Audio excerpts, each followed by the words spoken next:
लातूर शहर महानगरपालिकेचा नुकताच निकाल जाहीर झालेला आहे। यामध्ये भाजपाला केवळ 22 जागांवरती समाधान मानावं लागले। मागच्या वेळी 36 जागा होत्या, आता 22 जागांवरती समाधान मानावं लागते। आता आपल्यासोबत आमदार संभाजी पाटील निलंगेकर आहेत। भैया, आज निकाल लागलेला आहे आणि यामध्ये 22 जागांवरती तुम्हाला समाधान मानावं लागते। मागच्या वेळी 36 जागा मिळाल्या होत्या, आता 22च जागा।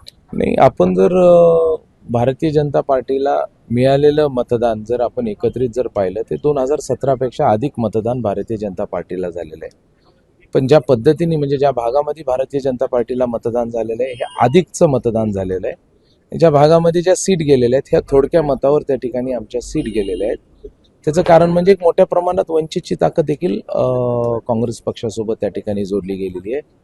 पण एकंदरीत जर 2017 आणि जरी आमच्या जागा कमी झाल्या असतील तरी मताची जी टक्केवारी ही भारतीय जनता पार्टीची अधिकची झालेली आहे।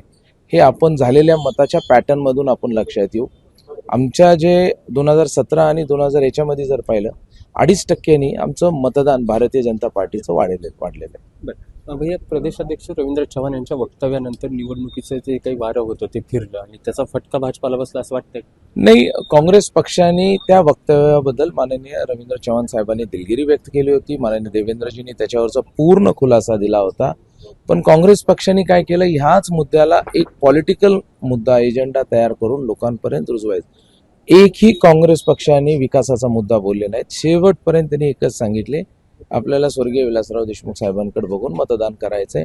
आज देखील जर आपण शेवटची पोस्ट अमित देशमुख यांची जर पाहिली, त्यांनी स्वर्गीय विलासराव देशमुख साहेबांकडे बघूनच आपण मतदान करावं।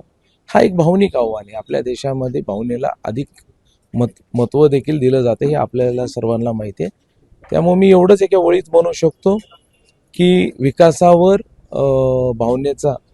भावना हे वर्चस्व झालेत असं मी म्हणू शकतो। बरं, राष्ट्रवादीने तुम्ही आमने सामने उभा टाकल्यानं भाजपाला त्याचा फटका बसला असं वाटतंय का? कारण राष्ट्रवादीने बऱ्याच ठिकाणी गणितात बदल केला। नाही, राष्ट्रवादींचे जे सीट्स होते आम्ही त्यांना सांगितलं होतं की या भागामध्ये जिथं काँग्रेसला वर्चस्व मिळाले, आम्ही त्यांना सांगितलं होतं की आपण त्या भागामध्ये लढा जिथं त्यांचं वर्चस्व आहे, जिथं काँग्रेसचं आणि त्यांचं हे होतं।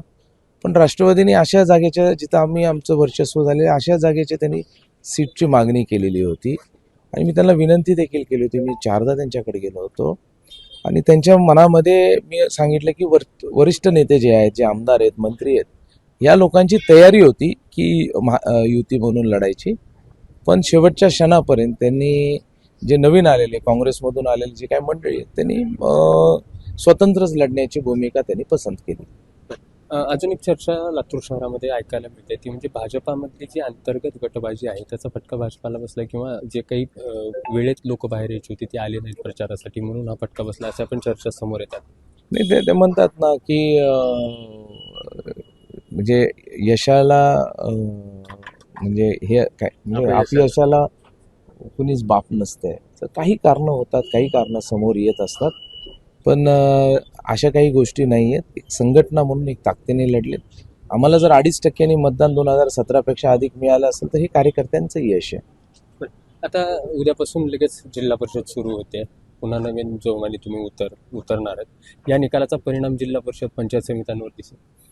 नाही, सर्व निवडणुका वेगळ्या असतात। प्रत्येक निवडणुकीचं एक भूमिका वेगळी असते। आता नगरपालिकेमध्ये आपण वर्चस्व होतं आणि आता महानगरपालिकेमध्ये त्यांच्या जागा निवडून आल्या, त्याच्यातले कारणं वेगळे आहेत। आणि जिल्हा परिषद हा ग्रामीण भागातला ग्रामीण भागातले मंडळी, निश्चितपणे जिल्हा परिषदा या भारतीय जनता पार्टीच्याच राहतील असं मी विश्वास देऊ शकतो। Rishikesh Holkar, Maharashtra times online, Latur.